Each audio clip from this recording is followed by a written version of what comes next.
All right. Hello, everyone. This is Jessica Larche. Welcome to my home here in Hampton Roads, Virginia. I just want to thank CEO and founder of Liquid Courage Cosmetics, my good friend Rochelle Roseman Rankins, for inviting me to kick off the Courage Speak series.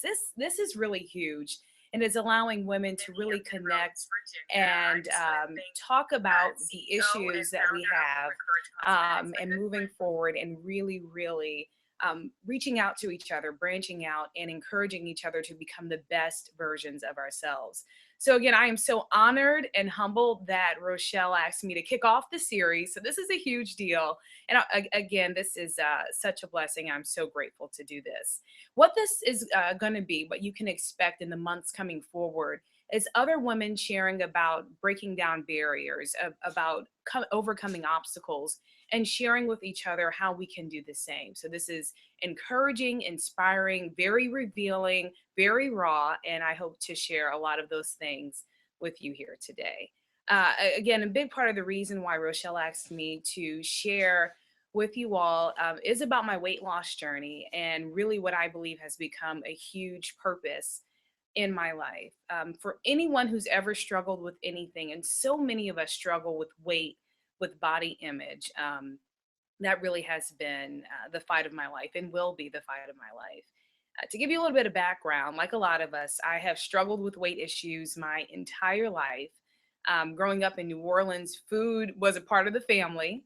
And let's be honest, food tastes really good and it is can be really hard to turn down. But what happened with me, like with so many of us, food really became a crutch. It became a coping mechanism. It became the comfort when you're happy, when I was sad, when I was going through something, when I was trying to think through something. It was really that crutch, and it developed an unhealthy relationship with food, really, that manifested itself the most when I got to college. Growing up, I danced, I was in cheerleading, very active. So the poor eating choices really didn't start to show until I didn't do those things anymore. Even though I was still active in college, it wasn't so much physical activity. And so I had to start confronting that reality for myself about what my relationship with food was doing to my health.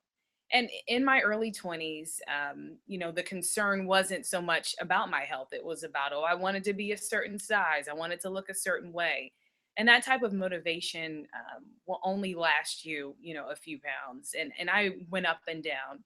I lose 20 or 30, and then you get a false sense of success. You get a false sense of, oh, yeah, I can do this. I can take a few days off and it's fine.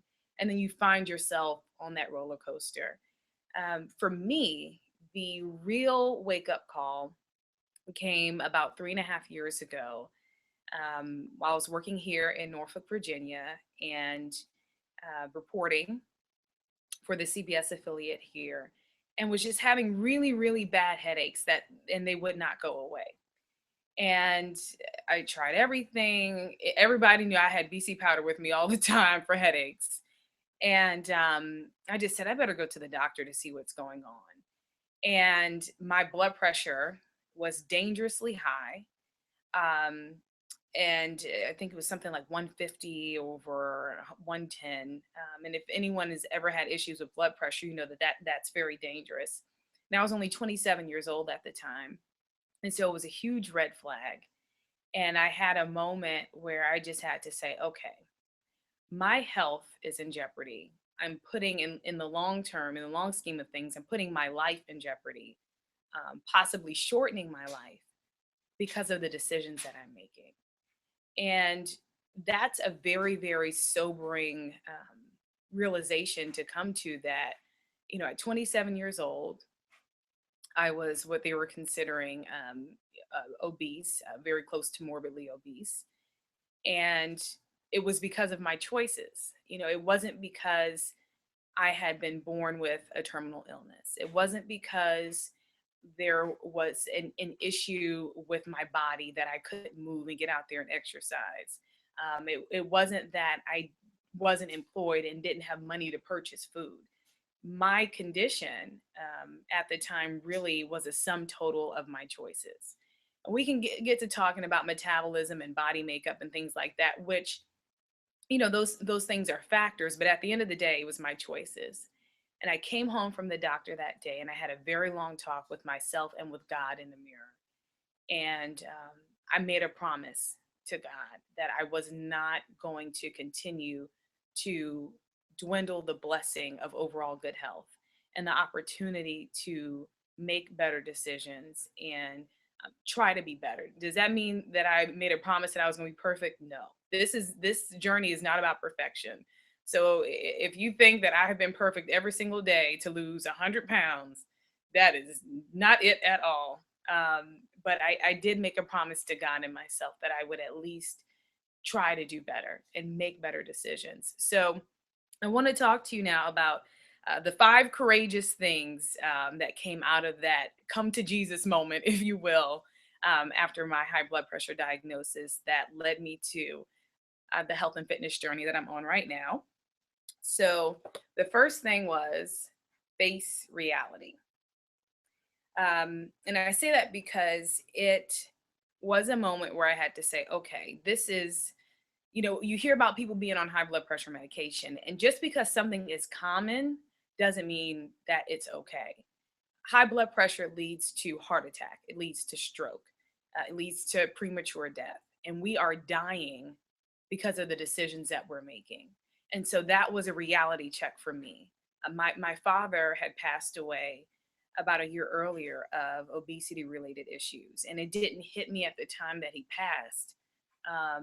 But it was a gut check when I had my own diagnosis that I had to say, okay, you know, this can lead to death. So that was it, face reality. The next thing that happened, the next courageous moment for me was forgive, forgive. Um, and that's probably one of the most important ones. So we get to a point where we become really disgusted with ourselves.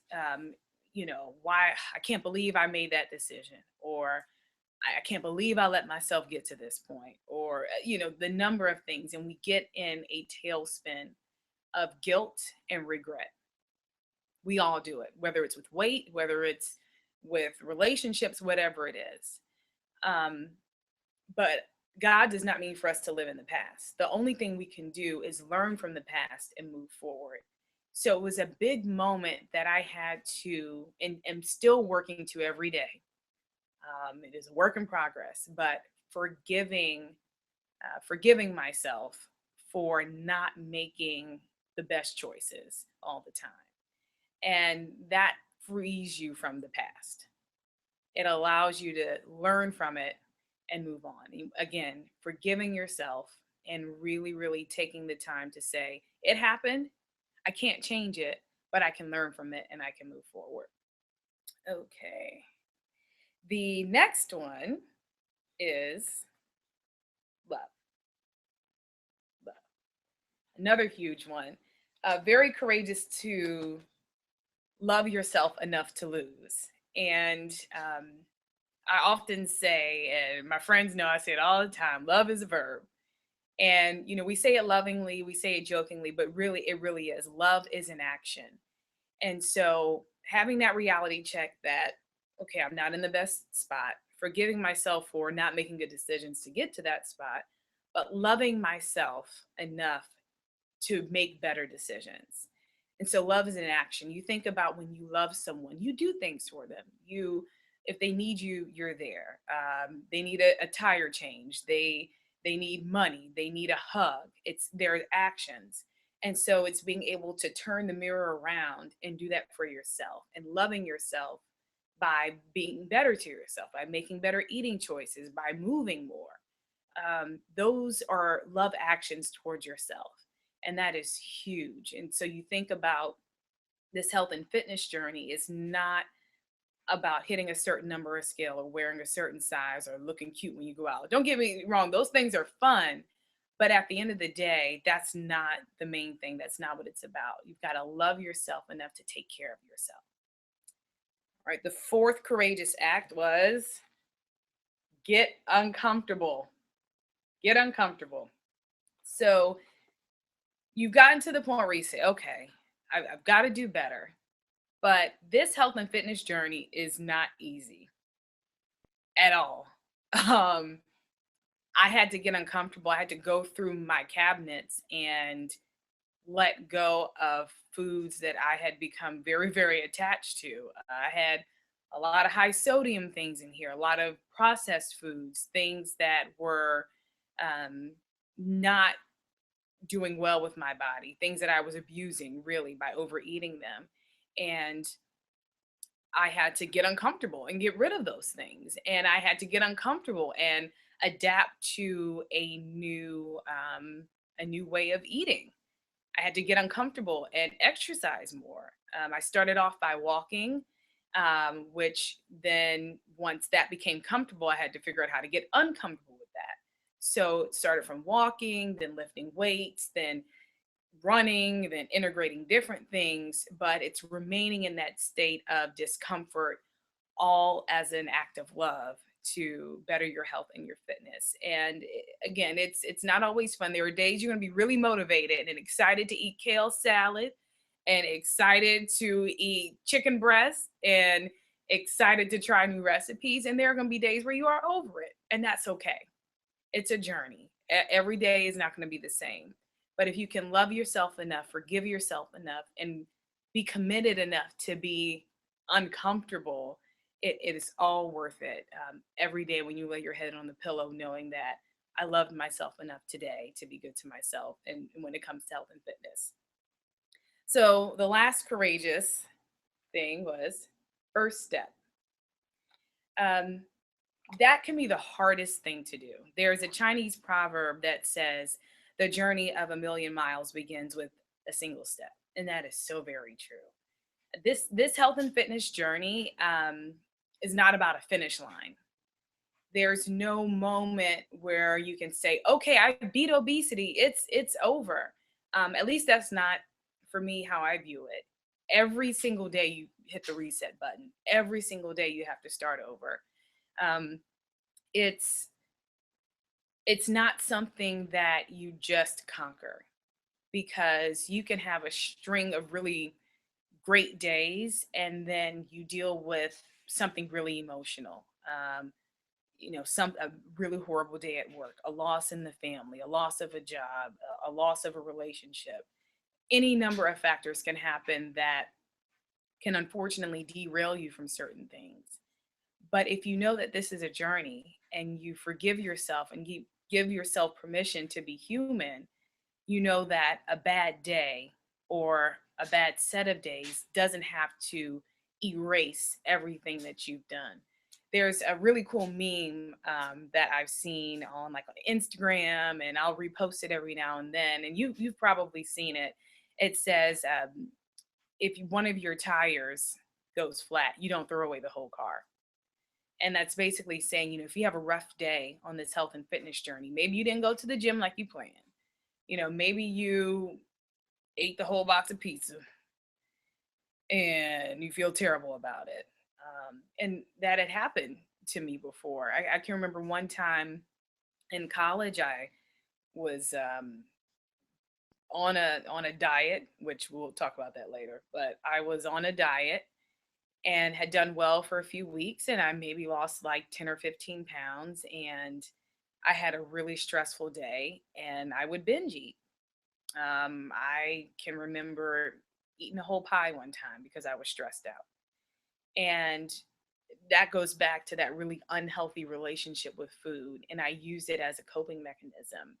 And at the time, instead of just recognizing that as a bad day and I made a bad decision, I got so caught up in the bad decision that I allowed it to erase all of the good progress I had made and chose to repeat the bad decision over and over and over until you gain back everything you lost and then some. Um, and so, really, what God has shown me over the last 4 or 5 years along this journey is that you have to forgive yourself for the rough days and get right back on the saddle. We're not meant to dwell on our mistakes. We can learn from them and move on. So now I got to share this with you guys. And everybody has been so supportive. And this was a huge shock.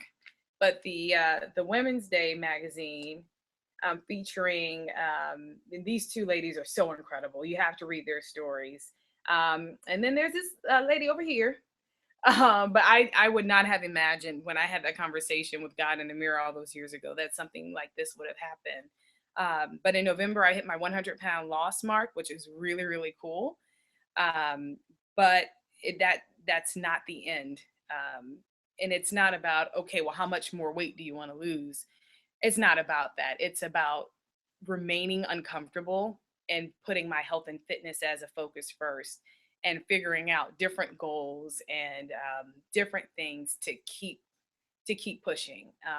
And that's hard because it's very easy to be like, man, I lost 100 pounds. All this cool stuff is happening. It's like, okay, I'm gonna chill. No, you can't. That's dangerous territory. You can't be complacent because that's when you can get in a dangerous area where you start to.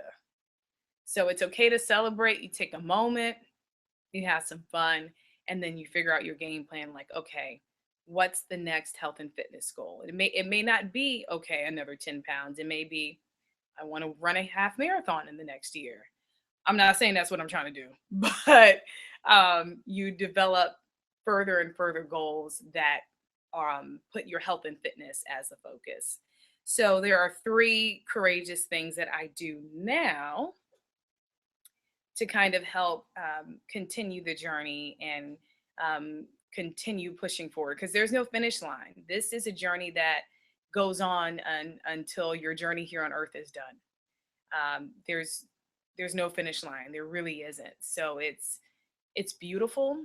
It is exciting. It can be painful. It can be exhausting. But it is always worth it because you know you're taking care of your vessel. So the three courageous things I do now is one of them is choose. And if this is backwards for you guys, I apologize, but one of them is choose. And that's again choosing every day to remain on the journey and to make good choices. And if I have a weekend where hanging out and you eat foods that's not always on your food plan, I have balance. And so, like, okay, this weekend we went out and celebrated and we had some great food, but I'll be in the gym 2 extra days this week. So it's all about that balance. So choosing love, choosing to forgive, choosing to remain on the journey. The other thing is remaining uncomfortable. We talked about that a second ago, just continuing to push forward and being uncomfortable. And the other one is evolve. So again, not being complacent, always figuring out, okay, where does my health and fitness journey go now? For me to now, it's been in terms of what I've been eating, is focusing on portion control, focusing on a certain calorie amount. I pretty much eat the same thing every day. High protein. I try to stay away from a lot of processed carbs. And then a day or two a week, I'll, not so much pay attention to it, allow myself to have some fun with some food and remain on that journey. I'm in the gym 4 or 5 days a week and sometimes six, Lord. But always continuing to figure out ways to push myself. And of course, there are those times where you get in a lull and you get in a, where you're not losing, you feel like, oh God, this isn't going anywhere, but you stay with it. And as long as you're making positive decisions towards your health, you're never going in the wrong direction. Again, the journey's not perfect, but it is always worth it. So now I want to open it up to any questions that you might have. I'm happy to share any and everything. Again, this journey has truly been a huge blessing. And so if there's anything I can do to share about what I'm learning along the way, I'm happy to share that with you. So does anybody have any questions? I'm looking at the chat. It's right there to the right of your screen. So you can go ahead and start chatting. And if it asks you to sign up for the YouTube channel, just go ahead and say yes. And then it'll allow you to ask any questions. So let's see here. I see some folks commenting, Hey, Sasha. Hello, Ashley. Hey, guys. Any questions at all? I am an open book. Um, let's see here. Hi, Lauren. Hi, Lauren. Lauren's here in Virginia as well. Lauren says she loves this. Shout outs to Rochelle again for putting this together. All right, we have a question from the Diva Circle. Did you give yourself a deadline to lose weight? That is a really, really great question. So, at first I did. I wanted to lose a certain amount of weight in like a year or two. Um, but that's what had gotten me in trouble in the past. You set such a huge goal, and instead of celebrating the victories along the way, in your mind you have, okay, I want to lose 100 pounds. Well, you can't lose 100 pounds in a week. It's just not going to happen. It's you lose 1 pound 100 times. So what was really helpful to me was I set smaller goals and I celebrated those victories. So once I realized, okay, the last 10 years, me saying, oh, I want to lose 100 pounds in a year and a half, seemed too daunting. I said, okay, I can't go with that old way of thinking. So I said, okay, I want to lose 2 pounds this week. And especially when I was in like 245, 250 pounds, that was really, really, that was attainable. So I said, okay, this is what I'm going to do, 2 pounds a week. And at the beginning, especially when you're at the beginning of a weight loss journey and you have a lot ahead of you, um, those are really, really safe, healthy goals to make. And so I was making those goals. The other thing with women too, and we have this debate about, do you weigh yourself every day? Do you not weigh yourself every day? I do, only because as women, sometimes we have fluctuations in our weight based on our cycle. You can have weight fluctuations based on your salt intake, um, a number of things. So for me, I was able to track, fluctuations in my routine to do that, so I would know exactly where I was. But yeah, tiny goals along the way, 1 to 2 pounds a week. But I took 4 years to lose 100 pounds. So I think the average of that is like less than half a pound a week if you spread it out over that time. There would be months that I would lose like 8 pounds, and then sometimes there would be months that I wouldn't lose anything. Which those can be really discouraging when you know you're doing everything right. But if you're exercising and you're weightlifting, you're putting on muscle, your body's still becoming healthier. It just may not always show up that way on the scale. So I really encourage you to, yes, monitor your weight, but also get a body fat percentage. I'm not talking BMI.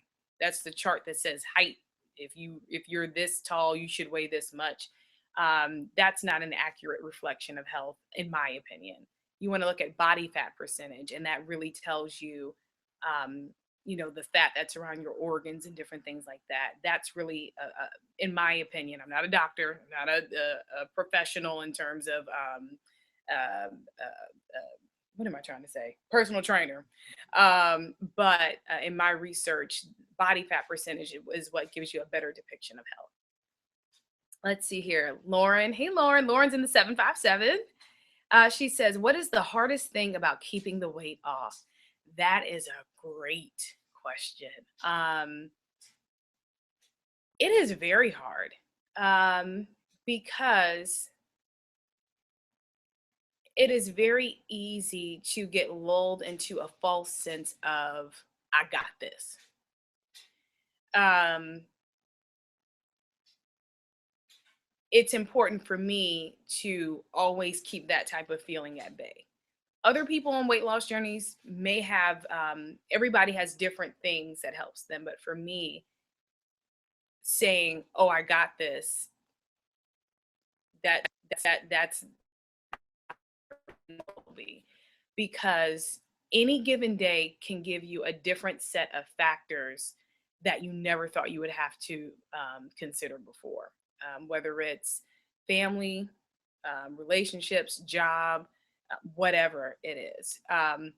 So in order to keep the weight off, it's always about changing what you're doing. And that's what's been helpful for me. I work with my good friend and trainer, Ken, with Body by Ken. And we communicate. We are good friends now. And I say, hey, I need something, a different routine. I need to do something different because I don't want to feel like I'm getting stuck ever. Even in like a food routine, some of my coworkers and I are doing a meal prep challenge together, keeping it obviously within the same healthy routine, but um, always finding different ways to be healthy is a huge challenge. Um, but pushing forward. And just really quickly, just to answer Lauren's question too, um, someone brought up to me, was like, oh, well, you have a trainer, you can go to the gym. These are tools that I have, and I'm very grateful that I'm able to use them, but you don't need those things. If you have the desire and you have the will to be healthy, all you need are those two things and your 2 feet to get out there and move and eat better. And you can do it. You always have to push yourself. You can't settle, and you have to remain in that discomfort to push yourself forward. Let's see here. Sasha. Hey, Sasha. Sasha says, how are you able to realize when you have plateaued? Lord have mercy. That is a great question. And I struggled with plateaus probably for the better part of last year, and didn't break a plateau until November when I hit 167, which was my 100-pound mark. So for me, realizing the plateau, the scale can be deceiving because, again, I started weight training about a year and a half ago. I wished I had done it sooner, if anybody asks anything about that.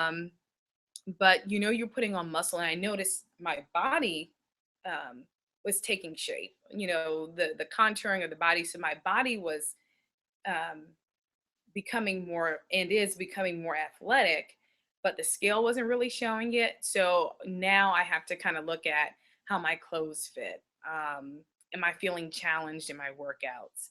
How does my energy level feel? I would say the scale is one indicator, but it's not the only one.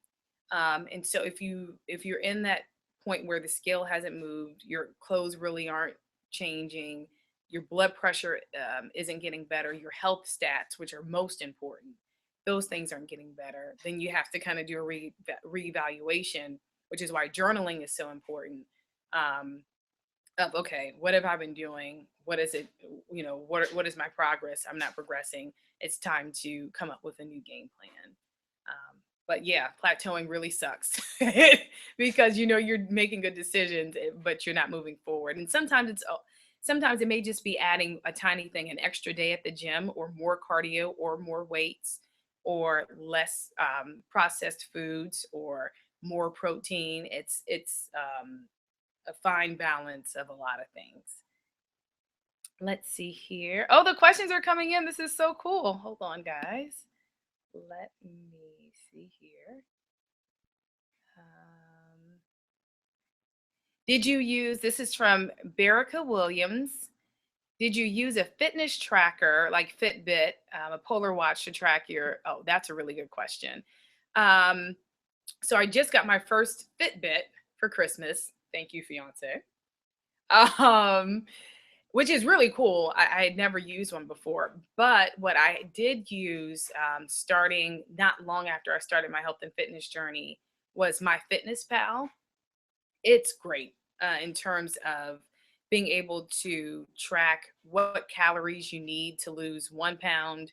I mean, it'll give you the option. You put in your height, your weight, your activity level, and it will tell you, okay, if you want to lose half a pound, pound and a half to 2 pounds a week, here are the calories you should look at.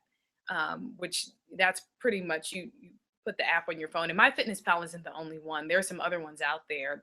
That's just the one I happen to use, and it's been very helpful. And when you're looking at what you're eating, that can be a huge moment when you're like, wow, I ate really great today, or wow, I didn't realize how much I was eating, or I didn't realize I, eat that much of this in a day, or how much I need to eat more veggies.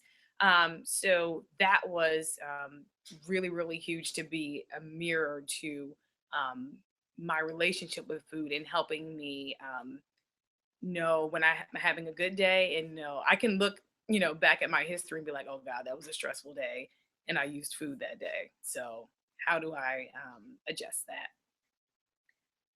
Let's see. Okay, Sasha says, how were you able to blast through the plateaus? Um, and I think we talked about that just a little bit with it's sometimes it's just a tiny tweak, adding more exercise, not going crazy, but adding an extra day or adding something different. Um, for me, when I started adding a lot more protein, being more conscious about the protein, that was huge. And I started to see more muscle development. But I also started to see things come off the scale like a little bit at a time, like point 0.2 or point 0.3 pounds in a week, which, obviously someone would say, well, that's not a lot. When you're thinking of this being a lifelong journey, it is. Progress is progress. And don't ever down yourself if you're like, oh, I only lost. Never say, oh, I only lost, because any bit of progress is huge. It is huge. And always reward yourself and push forward. Let's see here. I love you too, Sasha. Um, Joyce Freeman. Hi, Joyce. How you doing? Joyce says, when did you start running, jogging? So for many years, up and down with my weight, I walking was my go-to because I knew it was very familiar. Um, for a long time, though, especially when I was in the 260s, walking was painful because when I'm 5'3", maybe I'm 5'2", I don't know. But having that amount of weight was huge pressure on my back, and it would be almost debilitating pain. So that was the only thing I could do and feel like I could complete. Um, so I walked when I started this journey in 2012. I walked a lot. Um, I would walk 3 or 4 days a week, 3 to 5 miles, and then probably about a year and a half in, I would start jogging. So I would pick, from goalpost to goalpost at Mount Trashmore, which is a beautiful area. A lot of people run and jog here in Virginia Beach. So I would say, okay, I'm going to run from this chair, from this bench to the next bench. And then I would walk the rest of the way. So it was a slow build up. And even now, when I do like 5Ks or 8Ks or 10Ks, I don't run them all the way through. I would love to be able to build up to the point where I do that. But that's going to take a lot of practice for me too. So, same thing. I'll be like, okay, I'll run half a mile, then walk another half, and then alternate it like that. So, that is still a work in progress. Pray for me, y'all. But it's kind of building that in and not overwhelming yourself. Sometimes you can get excited about a health and fitness journey, which we all want to do, and you have a million goals that you want to accomplish like right away, and then it's impossible to do that, right? So you get discouraged. So pick one or two things that you focus on for 6 months or a year, and then when you've mastered those, push past to the next level of discomfort and add in other things. Let's see. Okay, let's see. Lauren says,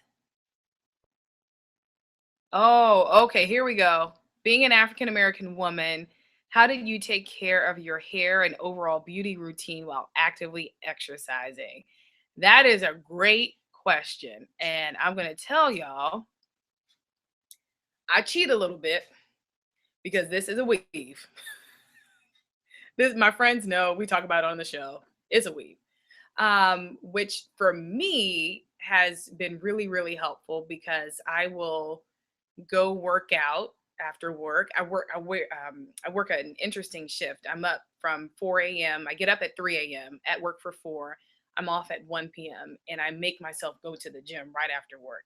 Sometimes I'm very exhausted and all I want to do is go to bed because these are weird hours. But I make myself go to the gym. And I make myself work out at least 3 days during the work week. or 3 to 4 days during the work week, and then 1 or 2 days on the weekend. Um, but I do it. I go work out. My hair looks a mess. You can ask any of my coworkers when I come into work at 4 a.m. My hair is all over the place. But it's hard. It's hard. And I know a lot of my friends and family are going natural. One of my great friends and my coworkers, Layla Muhammad, recently went natural, and she is one of our main anchors in the evening. But she works out every day, like every day, and she's committed to doing this and having her natural hair. And it's a journey, it's a process for her. So she works out before she comes to work and has to figure out beautiful hairstyles by the time she's on the air. And it's hard. It's very difficult. But when you've made a commitment that your health is the priority, um, you figure everything else out. So again, I cheat a little bit with the weave, but I would certainly encourage you to look up Layla's story. And she talks a lot about how she's able to still manage natural hairstyles and look great on air as well. Let's see. Yes, yes. Someone is asking what lipstick I'm wearing. Yes, this is Super Rich Red. I love it. I'm not doing a commercial, but it's one of my favorites, like ever in life.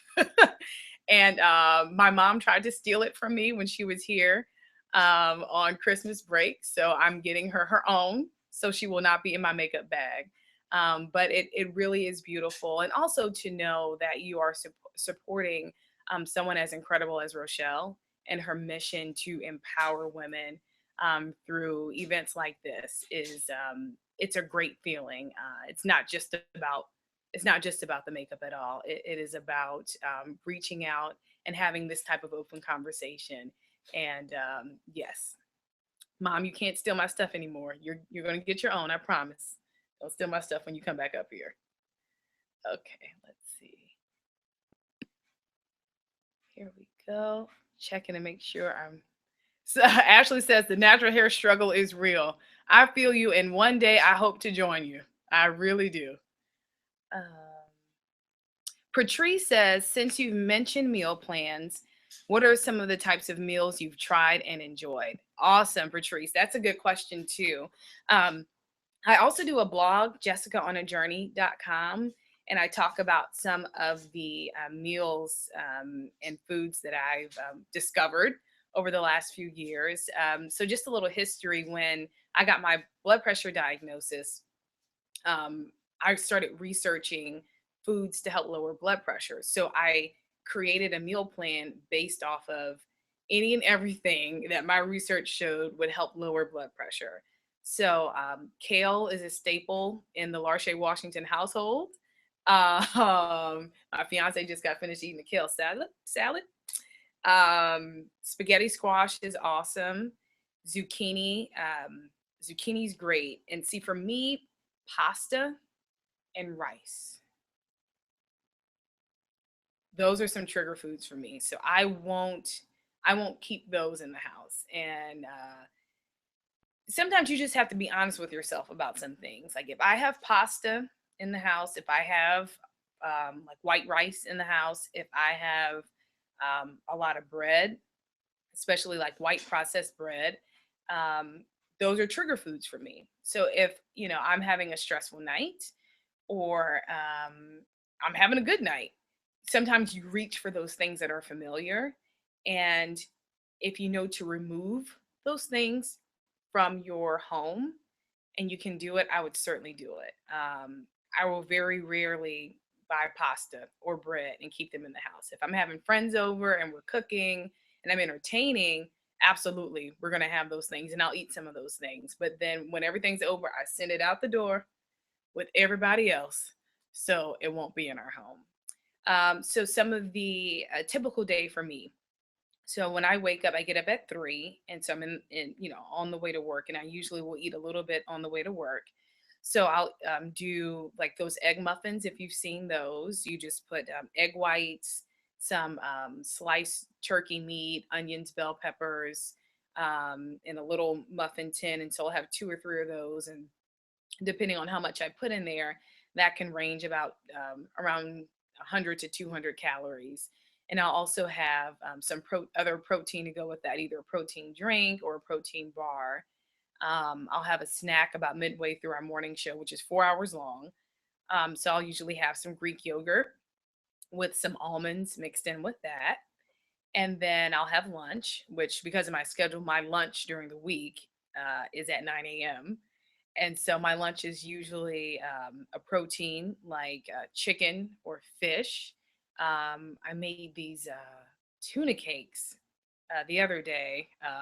Sean is Sean's giving the thumbs up, which was tuna, some egg whites, actually tuna whole egg, brown rice, and I made patties out of them. So that was really cool.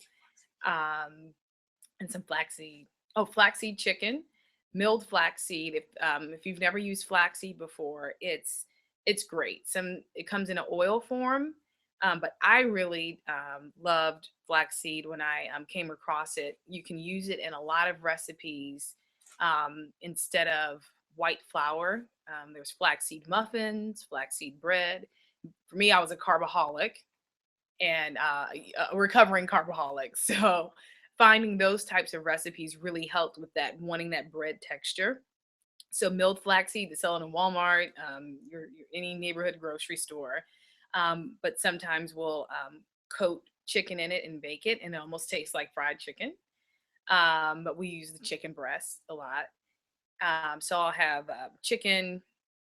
Um, Sometimes I'll do a carb like brown rice or quinoa and a cup of veggies. I'll have another protein bar before I work out, some more protein after I work out, and then dinner will look a lot like lunch. And if I still have a sweet tooth, I'll do some more yogurt, some fruit, things like that. And that's pretty much what I will follow Monday through Friday. And on Friday night, if we go out, I'll allow myself to have a drink. I'll allow myself to, have a fun meal, whatever that may look like. And I kind of gauge on the weekends, like, okay, yeah, on Saturday I went overboard. So that means I may need to add another day or two to my workout routine. But it took me a while to learn that type of balance. In the beginning, I would not have been able to handle that type of balance, and I had to learn that. So I had to, it's almost like a you become more mature in certain things as you grow in them. So in the beginning, I just wasn't being responsible enough when I had a treat meal. So I said, okay, let me stay away from that until I build up enough um, maturity and respect with my food choices that I can handle things like that. And it's like, if you eat more, you're going to have to work out more, or it's that equation. It's that equation. Um, so that's kind of what my meals look like. Let's see here. Let me make. I'm trying to make sure I'm not missing anybody. Let's see. Lagretta says pasta and rice her triggers. Also can't keep them around. Yes. She says, oh, she lost 31 pounds. Meal prep is the hardest. Congratulations on your 31 pounds. That's awesome. You talk about meal prep. I'm going to have my awesome assistant, Mr. Washington. Would you mind grabbing it right here? Um, we were just talking about this because we were meal prepping a little bit before before we signed on.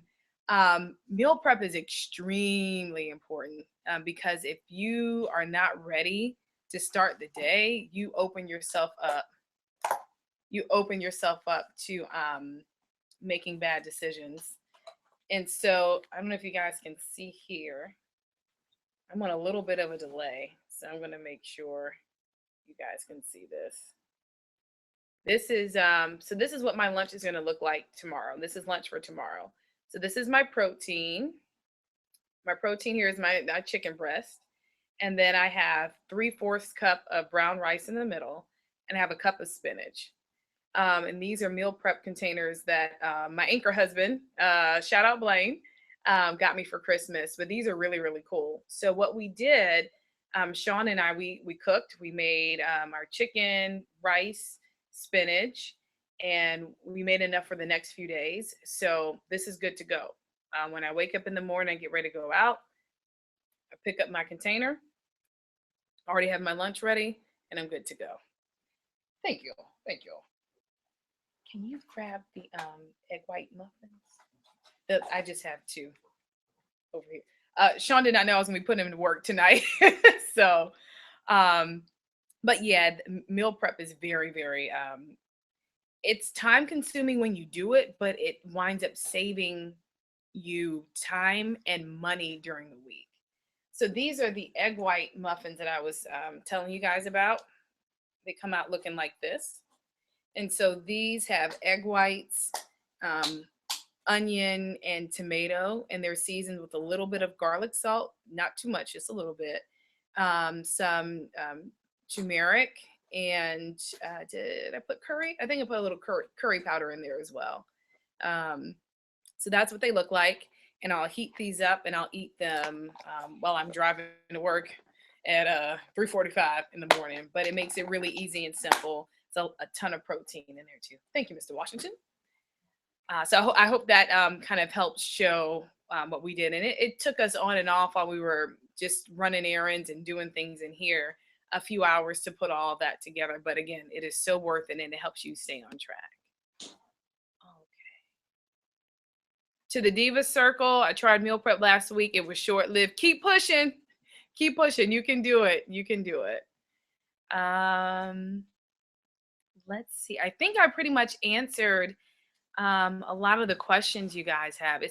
There's so much love that you can feel um, in this chat, and I'm just going through making sure I didn't miss any questions. Awesome. I think I got everything. Awesome. Well, again, thank you guys so much for allowing us to kick off the Courage Speak series. This has been really cool. Again, so much love here. There is a survey, so before you guys leave, just check the survey. You can see in the list of comments right there um, to let us know what you think. Again, there's going to be a lot more that Rochelle and Liquid Courage Cosmetics are planning to come up. The next Courage Speaks will be on February 28th. I'll be tuning in for sure. Something else I wanted to leave you guys with. We talked about that Chinese proverb that says a journey of 1,000 miles begins with a single step. Um, Again, this weight loss, health, and fitness journey for me is about so much more than a size, than a number, than a magazine or whatever. Um, it's about a life's mission and a life's purpose to know that we all deserve to be healthy and happy. And we can do this. The good news is that hard does not mean impossible. We can push ourselves past our comfort zones, and by the list of all the love and comments and feedback and conversation, we all have that built-in support system. Even if you may not be able to reach out and touch someone, obviously, that it's here in this community right here to know. One of my favorite Bible verses is Hebrews 12:1. Let us run with perseverance the race that is marked out for us. I say that because we all have something that's difficult for us. We all have a battle and a journey to fight in life. For me, this is mine. Again, there's no finish line. I have to start over every day. And you may feel like that too, whether it's weight or it could be anything in life. But you can do it. We're empowered to do it. And just love yourself enough to make good decisions. And it won't always be easy, but it will always, always, always, always be worth it. I think I covered everything. I want to make sure I'm not missing anything at all. You all see the survey box right there. And yes, the next Courage Weeks is on February the 28th. Also, you can go to liquidcouragecosmetics.com to learn more. And also, if you want to check out some of my recipes, some of them are successes and some of them not so much. But I do share a lot of the emotional and spiritual things along this journey on my blog, jessicaonajourney.com. Again, to Rochelle Roseman Rankins, I have to thank you so much for creating this Courage Speaks series. It is incredible. You are a visionary, and we thank you so much for having the courage to do this.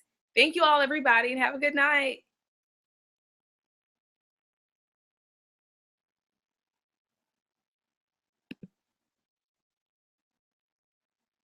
I think I did it right. If you guys still see me right now, I have no idea how to stop. I don't know what I'm doing. I hit pause. I think it's still going. Sorry, guys. Bye.